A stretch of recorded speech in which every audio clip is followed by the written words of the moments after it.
क्यों लिखा, चलिए आज हम इसी विषय पर चर्चा करते हैं। सुना आपने कई बार होगा, कहते हैं अयोध्या में एक संत भगवान रहते थे। बड़ी ध्यान से सुनना भैया। एक धर्मशाला थी अयोध्या में, उस धर्मशाला में एक कमरे में संत भगवान रहते थे। उन संतों का नियम प्रातः 4 बजे जाग जाना और सीताराम सीताराम सीताराम करना, काम ही ये है हमारा संतों का। खूब सीताराम सीताराम गावे। उसी धर्मशाला में एक सज्जन वहां नौकरी करते थे, वो भी उसी धर्मशाला के कमरे में रहने लगे। रात में ड्यूटी करके आवे, 4 बजे ड्यूटी समाप्त हो और वो सज्जन आके सोवे, और वो सज्जन का सोना और बाबा जी का जागना। अब गहरी नींद में जब वो सोवे और वो सज्जन, और इधर बाबा जी सीताराम सीताराम सीताराम, तो वो सज्जन की नींद खुली, तिल में लाके उठे। अरे महाराज ये क्या लगा रखा है सीताराम सीताराम? तो संत भगवान बोले कि ये सीताराम जी ही तो हैं जो हमको सब कुछ देते हैं। ये जो भगवान सीताराम है ना, सारे संसार को पाल पोस रहे हैं, खिला रहे हैं। तो वो सज्जन बोले मैं नहीं मानूंगा। अरे हम रात भर ड्यूटी करते हैं, सुबह आते हैं महाराज। और वो सज्जन कहने लगे, प्रातः काल से संत जन करते सीताराम, इनके सीताराम ने मेरी कर दी नींद हराम। महाराज आप सीताराम सीताराम बंद कीजिए। सज्जन बोले क्या तुम्हारे सीताराम मुझे खाने देंगे? क्या तुम्हारे सीताराम में ड्यूटी नहीं करूंगा तो मुझे भोजन की व्यवस्था करेंगे? बाबा जी ने कहा बेटा मेरे सीताराम तो चींटी के पैर में अगर घुंघरू बांधा जाए उसकी भी आवाज मेरे भगवान ठाकुर के कान में सुनाई दे जाती है। मेरे ठाकुर तो रहते हैं, चींटी के पैर में घुंघरू की आवाज भगवान सुन लेते हैं। हम और आपको अच्छा इस कथा से सीख लेना माताएं। हम लोगों को चिंता रहती है ना, शाम को भोजन क्या करेंगे, क्या खाएंगे। अच्छा जब दांत नहीं होते बालक के तो भगवान दूध की व्यवस्था करते हैं। दांत न थे जब दूध दियो, अब दांत दिए तो अन्न भी दे है। जल में थल में पशु पक्षिन में सबको देत हरि तो को भी दे।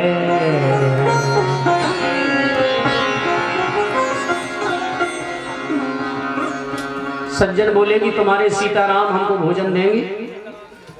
संत भगवान ने कहा मुझे विश्वास है मेरे सीताराम अगर नौकरी भी नहीं करेगा तो भी भोजन देंगे।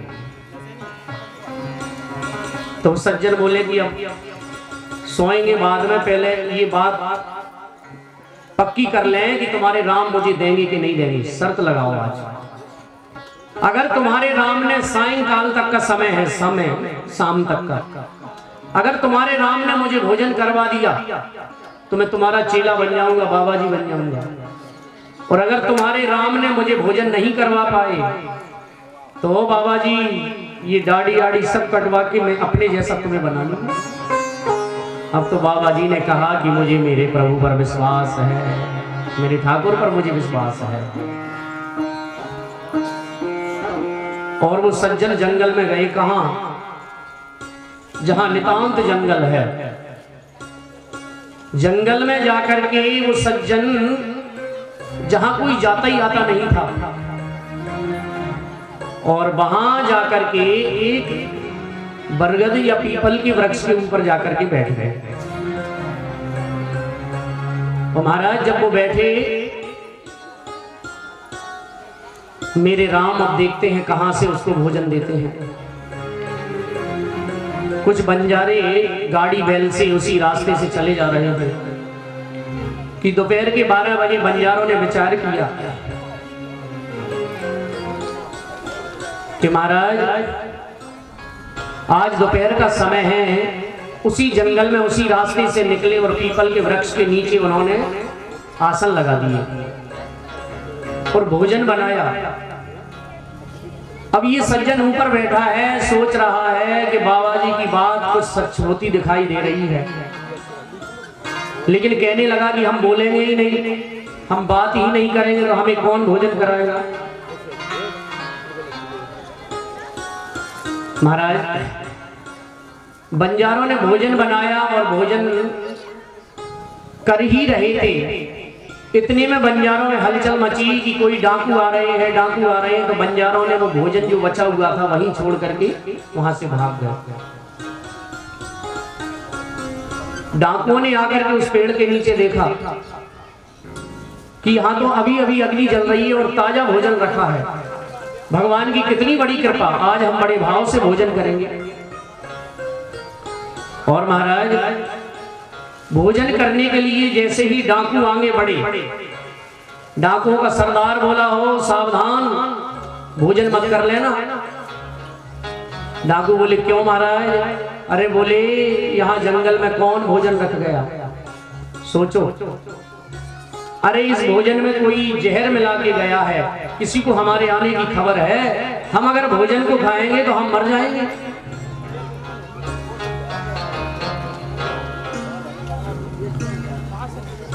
अब डाकुओं का सरदार कहने लगा कि अभी अभी ज्यादा देर नहीं हुई है, अभी अभी अग्नि जल रही है, यही कहीं होगा वो जहर मिलाने वाला, ढूंढो।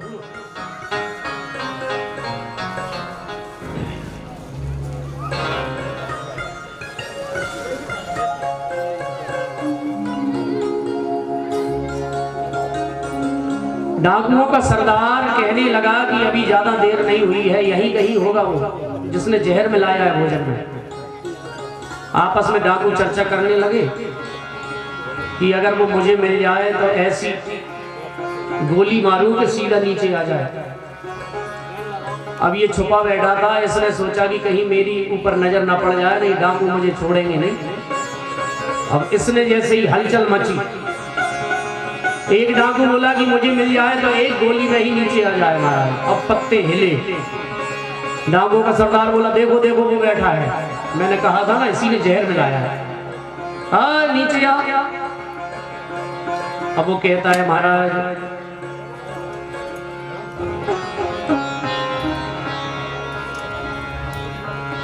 गोली मत मारो, सुन विनीत बोली, आकर तुम्हारा सब हुक्म बजाऊंगा,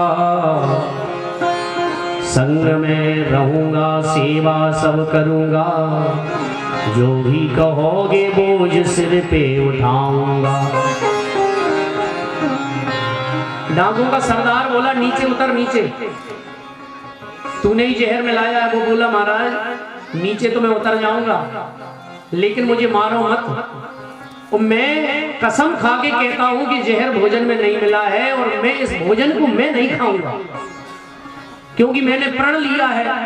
डाकुओं का सरदार बोला कि देखो देखो, ये खुद नहीं खाएगा, हमें खिलाएगा, हमें मारेगा। डाकुओं का सरदार, भोजन का जहर मिलाया ना इसमें। महाराज अब तो वो कहने लगा, नीचे उतारा बात कह दो तुम खोटी खरी, पर कसम तुम्हारी मैं रोटी नहीं खाऊंगा।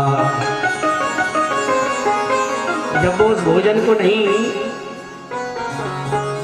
करने को तैयार हुआ तो हाथ में सरदार, हाथ में एक बैट ले करके, लाठी लेकर के कहने लगा,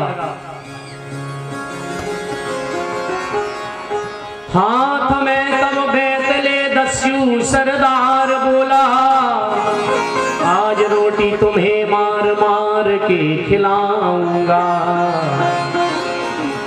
डाकुओं के सरदार ने 2 डंडे मारे और जल्दी से भोजन कर लिया।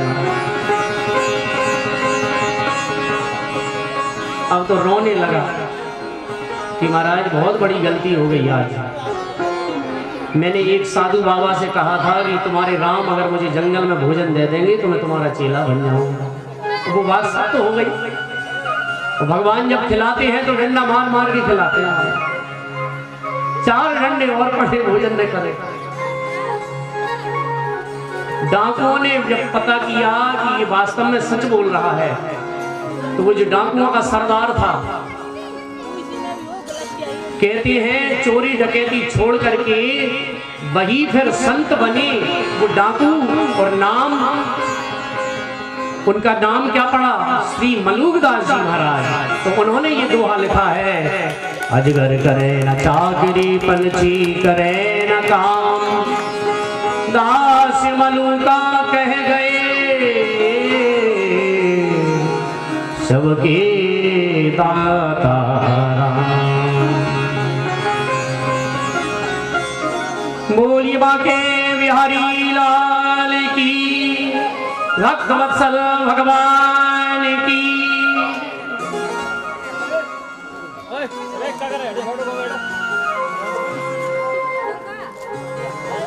तो ऐसे भगवान श्री नंद नंदन हर किसी के हृदय की बात जानते हैं। कहा भी है,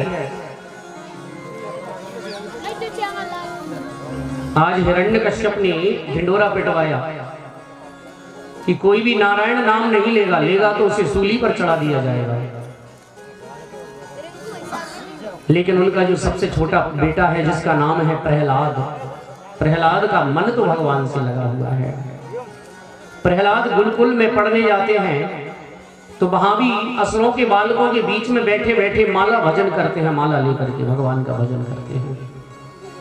जो गुरु पढ़ाते हैं वो नहीं पढ़ते महाराज, उनका मन तो भगवान में